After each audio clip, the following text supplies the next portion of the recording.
So I'm not sitting here with Korean glass skin or anything, but my before and after, just 2 weeks of trying two things. One is a food, one is a face wash. Both natural. Did I say face wash? I'll leave. But in just 2 weeks, I can't believe the difference. I mean, finally I have a before and after that actually worked. There's my face, look at my forehead closer. All this forehead rash is leaving my life forever, and it's due to two things: eating one thing and putting another thing on my face. Let's talk. Let's make babies. Let's make babies. So I've been watching a lot of acne videos, and every skincare expert is like, sunscreen, retinol, moisturizer, chemicals, no problem. I wanted to go the natural route. That would feel like more of a victory to me if I could heal it with some like food, just slap an avocado on my face and heal. Thankfully, there are natural things, and I found one of them. It's called rice water. It's so easy to make and cheap. You just soak rice. Here's my recipe: half a cup of rice, and then soak, say, 2 to 3 cups, and add 1 cup of water. You could do more, but in general, do a 1 to 2 rice to water ratio, and you'll have to make it maybe once a week or so. I tried a bigger amount, and then it started fermenting, kind of started not smelling great. It still worked. It might have even been better, but this will last a week. Everything's good. You just soak it overnight, and then strain it the next day, and then keep it in the fridge. So we'll talk about the skincare routine first, and then we'll go into the beef liver and how that's probably the more important piece, but everybody wants to know the skincare. So first thing I do in the morning, I have an aloe leaf. I cut a little piece off, slice it in half. It's a healing gel inside, very natural, anti-inflammatory. I rub that all over my face and hair, and I leave it on for like 2 hours roughly as I do my morning routine and work out, and then I hop into the shower. I wash my face. I don't think the soap matters too much. As long as it's natural, that's not staying on your face very long. Right now I use a beef tallow soap, but I'm not going to use that again. I had great results with black soap. Whatever natural cleanser you have, do that. Rinse it off, get out of the shower, pat your face dry with a linen towel if you have one. Those are healing frequencies, super soft. And then I put rice water on my face. So I splash it on there. I make sure to get it everywhere, and then I massage it into the skin for like 30 seconds or so.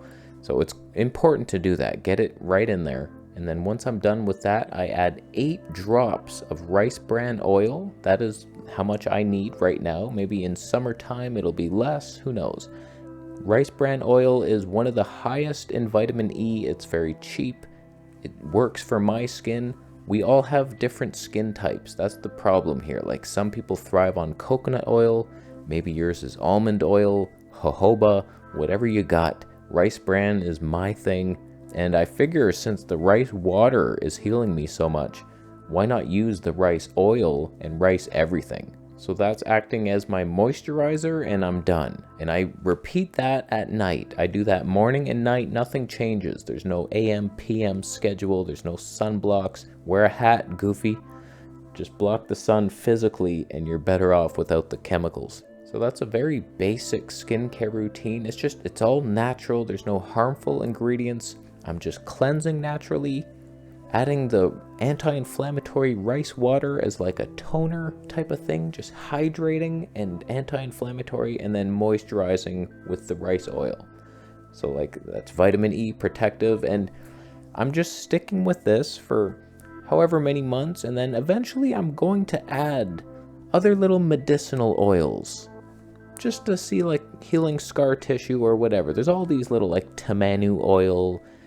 There's the rose hip seed oil. Like, eventually I will make a little mix, mostly rice bran oil, and then a little couple drops of something medicinal and fun to experiment with later. But this is the basic protocol. Now, when it comes to beef liver, we know for sure retinols heal acne. What is a retinol? Vitamin A.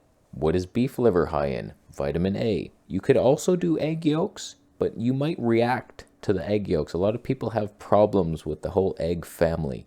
So just beef liver, lamb liver, chicken livers are the easiest of the livers to tolerate. They're the most tasty, so maybe start there. But like we're deficient, people with acne, just vitamin A helps so much. It increases cell turnover. So like if you're getting a zit, that whole process of developing the zit, it comes out, explodes, scars, heals. Vitamin A will make that faster. And then eventually it heals the gut, this beef liver and carnivore diet that you're on, right? And so like you're healing the gut, then you're no longer breaking out, and it's just fast regeneration from the beef liver. I've watched so many acne videos, and a lot of them, people go on accutane. That's just a synthetic vitamin A, and it has so many side effects, like literal suicidal depression is one of the side effects, whereas beef liver is just the same effect, only you're adding other key nutrients. Is it the best tasting solution that acne has to offer? No, it isn't. But I don't mind the taste. I actually am starting to like it. Just once I started eating it, I was like, I need this. My body clearly needs it. So I just fry it for like a short time on both sides. I've tried it raw. You can do that. It can be done. It's not great. That texture, it's like a spongy, it's not right. But like when you fry it, it tastes a little better. Fry it in beef tallow if you can, something saturated. Don't use seed oils, that's going to give you the acne. Why isn't this protocol working? Because you're a moron. Not high heat temperature frying either for long, just a nice little sear, a medium heat, if not below medium. Be responsible. And when it comes to other foods, I avoid sugar completely. I eat almost nothing but meat. I have some fermented foods like coconut kefir. I'm having some gut shots, which is just like a cabbage. Picture sauerkraut, but it's only the juice, no fiber. So like I have little things like that, digestive enzymes to help you digest your food. But for the most part, it's mostly just fatty meat and extra fat on top of that. No sugar. That's the key to not having breakouts. And too much protein could, in theory, give you breakouts because it turns to sugar, and it's a weird one. It's hard to digest. And listen to your body. When it comes to the liver, at some point you're going to be eating your liver, and then it's going to hit you. You're going to be like, I don't want any more liver. Listen to that signal and put it away, and then try again the next day.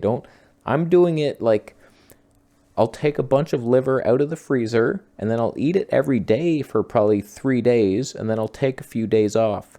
You don't want to just over-exaggerate this liver. You'll feel it. You'll know, okay, that's too much. So like you can overdose on vitamin A, so be careful.